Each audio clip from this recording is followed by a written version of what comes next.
What's up guys, welcome back to Apple Refresh. I'm in Hawaii, it's very windy, and WWDC22 just happened, and I'm here to tell you guys everything that Apple announced. Alright, so I was planning on doing this whole video at the beach, but it was way too windy there, as you could tell, and so I'm gonna do it in my hotel room. Sorry that this video is a few days late from WW. I've been struggling to find a good place to record while on vacation, but I finally got an empty hotel room. So we got so much new stuff announced: iOS 16, watchOS 9, macOS Ventura, and some new hardware. So first off with iOS 16, it's actually a pretty solid and great update.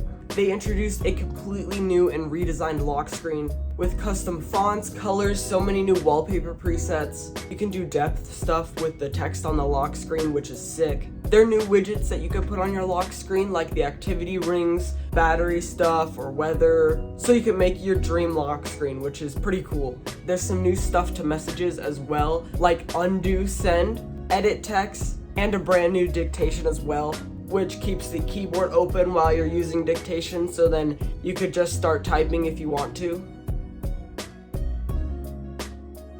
These things are so great to hear. Mail also got similar things such as an undo send, and also now you can schedule a send. You can also now plan multiple stops on your Apple Maps trip. I believe up to 15, which is pretty sick. They also redesigned the home app, and so it looks great now and it is much easier to use. And they also made the fitness app available to everyone with an iPhone. You don't even need an Apple Watch. And so everybody can track their moving now, which is pretty sick. Obviously, it won't be as good with an actual Apple Watch, and you don't get the stand or exercise rings, but that's nice that everyone can now see more of their fitness stuff. watchOS 9 now has a bunch of new things as well that can show you for your fitness and workouts. There's a bunch of new graphs. You can set target heart rate zones, and it can even tell you to pick up the pace when you're caught slacking. They also added some updated watch faces, which look really cool.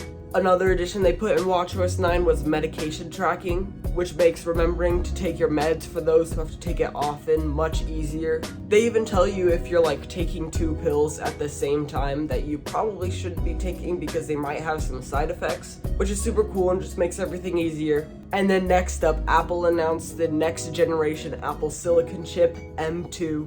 It is on the same process as M1, just a little refined to make it faster and better. It's got an 8-core CPU and 10-core GPU rather than the 8 and 8 on the M1 before.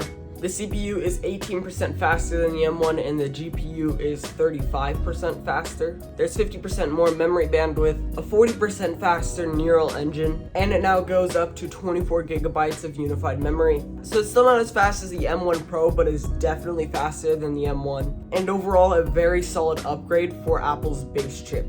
And the new hardware that they announced is the all-new redesigned M2 MacBook Air and the same basic 13-inch MacBook Pro with Touch Bar. I'm not even going to talk anymore about that computer because that's literally it. All they did was put an M2 chip in it. I don't even know why they're still selling that computer. But now onto the exciting part, the MacBook Air. Now I thought this computer was a little confusing at first. I don't know, I just thought it was a little weird and confusing to look at, and I didn't really know like what it was trying to be. But anyways, it's completely redesigned to basically just be a super thin and light version of the new MacBook Pros. So much more squared off. It's of course got the new M2 chip, and it comes in 4 colors: silver, some sort of gold, I forgot the exact name, space gray, and an all new midnight. The screen is a slightly bigger 13-inch screen with those shrunken down bezels, but still not 14 inches. It's about 13.6 inches, and it also looks like it has thicker bezels than the Pros. The keyboard and bezels are also not white like we thought we were going to be. They stuck with black,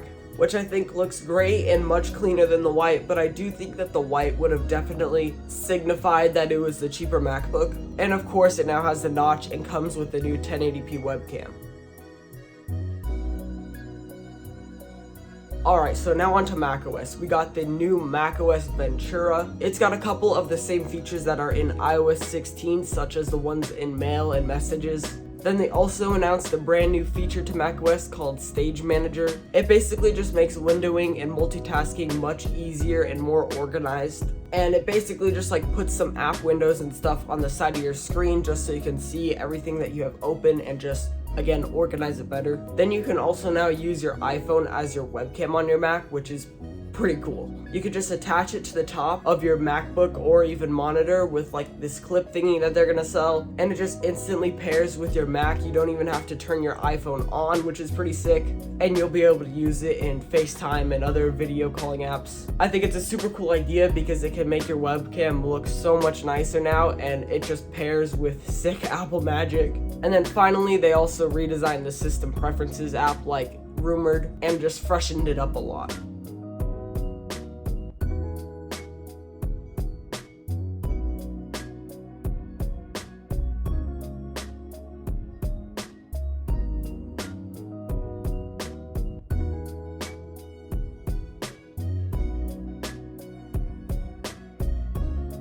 Anyways, that's all for today's video, guys. I gotta get back to the beach now, and if you did enjoy this video, please consider going down below and hitting the subscribe button, as well as the little bell button so you never miss another video, and I'll see you all in my next video. Peace.